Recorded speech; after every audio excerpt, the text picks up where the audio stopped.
nom du Père et du Fils et du Saint-Esprit. Amen. Viens, Esprit Saint, et fais jaillir l'éclat de ta splendeur. Esprit de sagesse et d'intelligence, esprit de conseil et de force, esprit de science et de crainte, nous te magnifions. Amen. Le Seigneur soit avec vous. Évangile de Jésus-Christ selon saint Jean. En ce temps-là, Jésus disait à ses disciples, « Je vous laisse la paix, je vous donne ma paix. Ce n'est pas à la manière du monde que je vous la donne.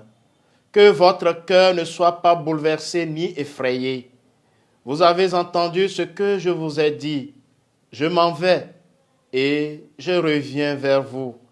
Si vous m'aimiez, vous seriez dans la joie puisque je pars vers le Père, car le Père est plus grand que moi. Je vous ai dit ces choses maintenant avant qu'elles n'arrivent. Ainsi, lorsqu'elles arriveront, vous croirez. Désormais, je ne parlerai plus beaucoup avec vous, car il vient le prince du monde.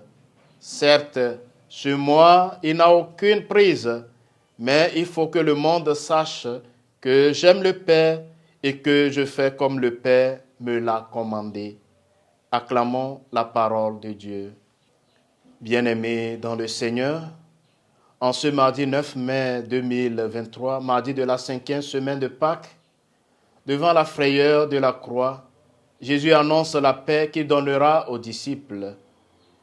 Il nous laisse sa paix. Dans notre vie, la souffrance est inévitable depuis le jour où le péché est entré dans le monde. Lors de la dernière scène, le Seigneur conclut sous la forme d'un discours son testament suprême, où il remet son œuvre entre les mains fragiles de ses apôtres. « Je vous laisse la paix. » Voici un riche et précieux héritage spirituel, une clé de fonctionnement pour devenir ses véritables témoins. De quelle paix parle-t-il? Visiblement, il ne s'agit pas de celle du monde, puisque son royaume n'est pas de ce monde. Il veut imprégner nos cœurs pour colorer chaque époque de ce même évangile de la paix.